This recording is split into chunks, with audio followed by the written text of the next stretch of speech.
You're annoying. So we used your savings for her party, Mom texted. Dad added, she's actually special. I said nothing. Then an account alert popped up. $11,900 was gone. At the family reunion, my nephew yelled, thanks for the luxury cruise, Grandma. Mom's smile froze.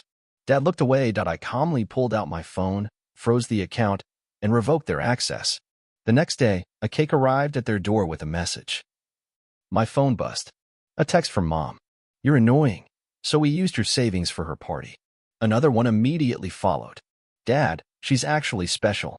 I stared at the messages, a cold, hollow ache spreading through my chest. I didn't respond. What was the point? Moments later, an alert from my banking app, $11,900 gone. $11,900 vanished. My savings. The money I had been setting aside for a down payment on my first home. Gone with a single decision they didn't even bother telling me about. At the family reunion a week later, I walked in quietly. I saw them instantly, my parents beaming, Chelsea, the special one, glowing in the center of attention. Her friends gathered around, my relatives showering her with praise. My chest tightened. Thanks for the cruise, Grandma. Chelsea's son shouted, his voice slicing through the noise. The room went still. Mom's smile froze, her eyes darting. Dad's hand tightened around his glass. I felt something cold and sharp settle in my chest. They hadn't just used my savings for her party. They'd spent it on a luxury cruise. A vacation I hadn't even known about. My money funding their dream trip, while I was left with nothing. I pulled out my phone, my fingers steady, my face calm. I opened my banking app, navigated to the account settings, and froze the account. I revoked their access with one click. The next morning, a delivery van pulled up at their house. A massive, gaudy, 3-tier cake, dark chocolate, almost black, with the words in bold, silver icing. Congratulations, the bank is closed. I didn't add my name. I didn't need to. But as I put my phone down, a thought hit me. This wasn't just about money. They had crossed a line they couldn't come back from. And I wasn't done. Not by a long shot. I didn't hear from them immediately. Silence, cold, empty silence. Not even an angry text from Mom or a guilt-laden call from Dad. Just the eerie calm before a storm. But I knew my family too well to think this was over. They weren't the type to apologize. They were the type to retaliate. And they did. 3 days later, my phone buzzed, a long, furious string of messages from Mom. What is wrong with you? We're your family. Unfreeze that account now. But I didn't respond. Instead, I let the notifications pile up, each message more desperate, more venomous than the last. Then the call started. First Mom, then Dad. Both of them taking turns, their voices flipping from pleading to shouting. Dad went from "you're overreacting" to "this is betrayal" within minutes. Mom was even worse, sobbing one moment, calling me ungrateful the next. I didn't answer. But when I got home that evening, they were already there, parked in my driveway. Mom was out of the car, pacing, her phone pressed to her ear, her other hand waving in frantic gestures. Dad leaned against the hood, arms crossed, his face a mask of barely controlled rage. I pulled in, took a deep breath, and stepped out. Finally, Mom stormed up, her face flushed. What is wrong with you? Do you think this is funny? Freezing our account? Sending that cake? Are you trying to embarrass us? Embarrass you? I kept my voice calm, steady. No, that was just a reminder. A reminder that I'm done being your personal ATM. ATM? You're a child. Dad's voice was low and tight, each word like a loaded threat. Family is supposed to support each other. Support. I laughed, a cold, bitter sound. You mean like you did when you drained my savings without asking? Or when you used it to fund a cruise I didn't even know about? It was for Chelsea, Mom shot back. She's been through so much. And you. Save it. I stepped past them, unlocked my door, but Mom grabbed my arm, her nails digging into my sleeve. You're going to destroy this family with your stubbornness, she hissed, tears welling up in her eyes. Do you want that? Do you want to be the reason we fall apart? I looked at her, felt the familiar weight of guilt pressing against my chest, the same weight they'd used for years to control me. But this time, it didn't sink in. This time, I saw it for what it was, a chain. And I was done being bound. I'm not the one who destroyed this family, I said, meeting her eyes, calm and cold. You did that the moment you decided I was nothing but a wallet. Her grip loosened, her face pale. Dad stepped forward, his jaw clenched. You want to play this game, fine. But you'll come crawling back. You always do. I didn't answer. I walked inside, locked the door, and leaned against it, my heart pounding. Through the window, I watched them fumble back to their car, their shouts muffled through the glass. But I knew it wasn't over. Not a chance. Because the next day, I got the notification someone had tried to reset my online banking password. Twice. I changed everything. New passwords, new security questions, new alerts. I wasn't just protecting my money now. This wasn't just a fight. It was the final break. A week later, I woke up to a string of texts from my cousin Emily, the one who stayed out of family drama. Hey, you okay? Your mom's saying some crazy stuff. Apparently, you've gone rogue. Is that true? Rogue. I smiled, a cold, bitter smile. They were painting me as the villain. The ungrateful, selfish child who turned on his family. Fine. If they wanted a villain, I'd show them one. The next day, I called my bank, confirmed the security measures, then made another call to a lawyer. I had supported my family for years, covered their emergencies, paid for their parties, covered Chelsea's endless whims. But all that was about to change. By the end of the week, the joint account they used to sneak my money for family expenses was closed. The emergency credit card I'd co-signed to help with unexpected costs. Canceled. I reviewed every payment, every recurring charge I had ever set up for them. One by one, I cut them off. And then I did something I never thought I'd do. I posted on our family group chat. For years, I've supported this family. Paid your bills, covered your emergencies, sacrificed my own future. And in return, I became your personal wallet. No more. Consider this my final contribution, learning how to live without me. I hit send and watched the dots appear. Mom typing. Dad typing. Chelsea typing. I smiled, closed the app, and turned off my phone. But as I leaned back, my phone still buzzing against the couch, I knew this was just the beginning. I wasn't just done helping them. I was ready to take back everything they'd built using me. Mom didn't just start a fight. She made it clear this was all-out retaliation. The family group chat exploded with her messages. Mom, it hurts so much that he chose money over his family. Mom, he forgot everything we did for him. Mom, we don't even recognize our son anymore. He's become so selfish. Within minutes, 30 relatives, some I barely spoke to, others who only appeared for drama, jumped in like vultures. Aunt Martha, how could you do this to your mother? Cousin Jack, I'm ashamed of you. Uncle Henry, you never understood what family means. I read their messages, feeling a cold wave of anger washing over me. But I didn't respond. Instead, I quietly exited the chat, leaving them to their self-righteous outrage. Let them tear each other apart trying to convince themselves I was the villain. Saturday. The gym. That had always been my place with Dad. Our tradition. Every Saturday at 8 a.m., we'd meet here, lifting weights and pretending we were bonding. But today was different. I walked in, nodded at the trainer, and headed to the familiar weight rack. Dad was already there, stretching by the mirror. He saw me and smiled like nothing had happened. Ready to break your record today? He joked, forcing cheer into his voice. I stayed silent, loaded the barbell with heavier weights, and began lifting. The silence between us was heavier than any weight I'd ever lifted. But Dad kept pretending. You know, your mom is really upset, he started, casually picking up a pair of dumbbells. She didn't mean anything by it. Just stress, you know? Family's always a bit chaotic. I slammed the barbell back onto the rack, the metal clanging loud enough to draw a few stares. Chaotic? You're calling stealing my savings chaotic? Dad froze, the fake smile fading. Don't be so dramatic. He set the dumbbells down. It was a mistake. They just wanted to do something special for Chelsea. Special? I laughed, a cold, bitter sound. She's so special you decided to steal my money? And now you're telling everyone I'm the monster. His face tightened. Don't call it stealing. It was support. Family helps each other. Support. I stepped forward, staring directly into his eyes. You mean using me as an ATM? Telling everyone I betrayed you while you chose money over your own son? His grip on the dumbbells tightened. You're making yourself out to be a victim. We've always supported you. Supported me? I leaned in, my voice a low, cold whisper. Like when I paid your bills. When I covered Chelsea's expenses. When I kept the lights on because you were temporarily out of work? That was your support. Stop exaggerating, he snapped, trying to regain control. Exaggerating. I cut him off. You turned me into a cash machine, Dad. And now you're trying to convince the family I'm the villain because I finally said enough. He opened his mouth, then closed it. No more fake smiles. No more jokes. Just silence. You know what? I grabbed my towel. This is our last Saturday here. I turned, heading for the exit. If you walk out now, this family falls apart, he shouted after me.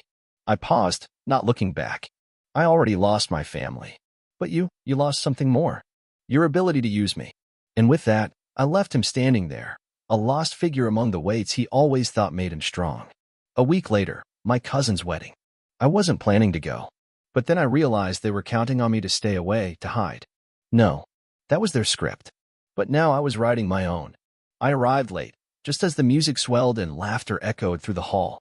Mom and Dad stood with relatives, smiling, pretending they hadn't turned my life into a feeding trough. And then Mom saw me. Her smile melted into something sharp and bitter. She stormed toward me, her voice a harsh whisper. What are you doing here? Came to see how you lie to everyone. Don't you dare, she hissed, her face flushing with rage. You've already caused enough pain. You're a disgrace. People were starting to look, their curious gazes turning toward us. A disgrace. I raised my voice slightly, just enough for the nearest tables to hear. A disgrace is stealing from your own son. A disgrace is lying to everyone, pretending you're the victims. Her face went pale. The whispering grew louder. You're insane. She whispered, her voice trembling. No, Mom. You just never thought I'd tell the truth. I turned and walked out, leaving them standing there, surrounded by whispers and judgment. No longer the perfect parents. No longer in control. The next day, I was sitting in my lawyer's office. I want a formal notice prohibiting them from using my name or financial information in any capacity. And if they try to interfere in my life again, legal consequences. The lawyer nodded. I left his office feeling lighter, my phone free from constant demands. I blocked their numbers, deleted them from my contacts. They chose money over me, and I chose freedom. I leaned back in my chair, staring at the silence of my phone. No messages, no missed calls, no desperate apologies. Nothing. Just the calm I'd fought so hard to claim. But beneath that calm was something else, a gnawing emptiness. Not regret. No, I didn't miss them. I missed the idea of them, the family I thought I had. My laptop screen flickered awake. I opened my banking app. No unauthorized charges. No suspicious withdrawals. A clean slate. But something pulled at me, a question I couldn't shake. How much had I lost? Not just emotionally. Financially. I dug through old statements, scrolling through years of payments, rent for my parents, credit card bills I'd covered, birthday parties for Chelsea, emergency loans for Dad's business ventures. It was like watching a slow-motion car crash, each transaction a reminder of my willingness to be their safety net. $800 for Dad's overdue car payment.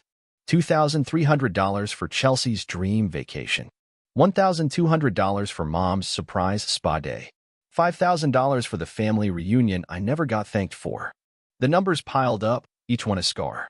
I leaned back, a cold, tight anger building in my chest. They hadn't just hurt me emotionally, they'd stolen from me. I had to know the final number. So I opened a spreadsheet and started listing every expense I could remember. Old bank statements, text messages where they promised to pay me back soon, the ones I had foolishly believed. By the time I was done, the total stared back at me, $72,480. I stared at the number, my fist tightening. $72,000. $72,000 spent on a family that saw me as nothing but a wallet. No more. I grabbed my phone and dialed my lawyer. 3 days later, a thick envelope arrived at my door. A formal letter, embossed with my lawyer's seal. Inside, a demand letter. Dear Mr. and Mrs. Harper, this is a formal notice requiring you to return $72,480 to your son, plus applicable interest. This amount is calculated based on documented financial support he provided over several years, which was taken without proper consent or repayment. Failure to comply within 30 days will result in legal action. I read it twice, a slow smile curling at the corners of my mouth. This wasn't just about the money. It was about proving that I was done being their victim. I signed the letter and sent it by registered mail. A ticking clock attached to their conscience. Within a week, the storm hit. Mom's name flashed on my phone. I ignored it. Dad texted, "This is a mistake. Call me." Delete. Chelsea left a voicemail crying, pleading for me to be reasonable. Erased. Then the messages exploded in the family group chat, even though I was no longer in it. My cousin Emily sent me screenshots. "Mom, he's trying to destroy us. He's gone mad. Aunt Karen. He's suing his own parents? Unbelievable. Uncle Henry. Maybe he's right. They did take his money. A split. The family, who once attacked me without question, was now arguing. Some still defended them, but others saw the truth. But their drama was no longer mine. 2 weeks later, I received an email from my lawyer. David, they have refused to pay voluntarily. We can proceed to court. Perfect. I arrived at the courthouse on a gray, rainy morning. Mom and Dad were already there, standing with Chelsea. Mom's face was a mask of desperation. Dad's jaw was clenched, and Chelsea's eyes were red, makeup streaked from tears. The courtroom was silent. My lawyer laid out the evidence, the bank statements, the text messages asking for money, the empty promises to repay. Each number was a nail in their coffin. Mom tried to interrupt, her voice cracking. We're his family. He always helped us. It was just how we lived. Until you drained him dry, my lawyer countered coldly. Family support is not a free pass to steal. Dad tried a different tactic, standing up and declaring, he's just bitter. This is revenge. No, Mr. Harper, the judge's voice cut in. This is justice. Chelsea sobbed quietly, her tears the only sound in the room. It took less than an hour for the verdict. Judgment in favor of the plaintiff. Mr. David Harper is entitled to $72,480 plus interest. Defendants are ordered to begin repayment within 30 days. They lost. And this time, they couldn't twist the story. The next morning, I got a call. Unknown number. I answered out of habit. David, it was Mom. Her voice was weak, shattered. Please, we'll lose everything. Can't we talk? You had years to talk. Instead, you chose to lie, to steal. Now you want to talk? No, Mom. We're done. But we're your family, she wailed. What are we supposed to do? You're supposed to pay me back. I hung up. Within a month, the first payment arrived. They sold some of their possessions, borrowed money from other relatives, but they paid. My phone stayed silent. No more desperate messages. No more guilt trips. Just monthly deposits, a slow, steady admission of their guilt. I sipped my coffee one morning, watching the notification of another payment appear. It didn't bring joy, just a quiet, calm satisfaction. It wasn't revenge. It was balance. A line drawn. A debt repaid. And for the first time in years, I felt like I truly belonged to myself. The first payment arrived silently. Then the second, the third. Every month, money appeared in my account from my parents. Silent apologies turned into numbers. I didn't respond. But then came the letter. A white envelope with no return address, handwritten. I knew that handwriting. I tore it open and unfolded the page. Dear David, we know we hurt you. We know we lost you. But we didn't realize we'd lose even more. Your Aunt Martha won't speak to us anymore. Uncle Henry said we brought this on ourselves. Chelsea blames us for everything because now she has no one. You were the only one who truly supported us, and we couldn't see it. We're not asking for forgiveness. We just wanted you to know that we're sorry. You were right. Mom, I read the letter again, feeling a cold, hollow emptiness. No anger. No satisfaction. Just nothing. I placed the letter on the table without even thinking of responding. The next payment arrived the following week. But this time, it didn't feel like relief. Every deposit was a silent reminder of how I let myself be their sponsor. I opened my banking app. Pressed reject. Silence. I called my lawyer. Cancel all payments. Forgive the remaining debt. Are you sure? He asked. Yes. I breathed out, feeling an invisible weight lift from my shoulders. I want them to know they will never have power over me again. That same evening, I received a message from my cousin Emily. Proud of you. You're strong. We met for coffee. She told me how many relatives finally saw the truth, that my parents hadn't just lost me, they lost the family support. They thought they could always control you, she said. But you broke that chain. I smiled, and this time it was real. The next morning, I sat on my terrace, sunlight spilling into the room. I held a cup of coffee, staring at the clean screen of my phone. No messages. No calls. Finally, the silence didn't scare me. I was no longer a victim. No longer a sponsor. I was free.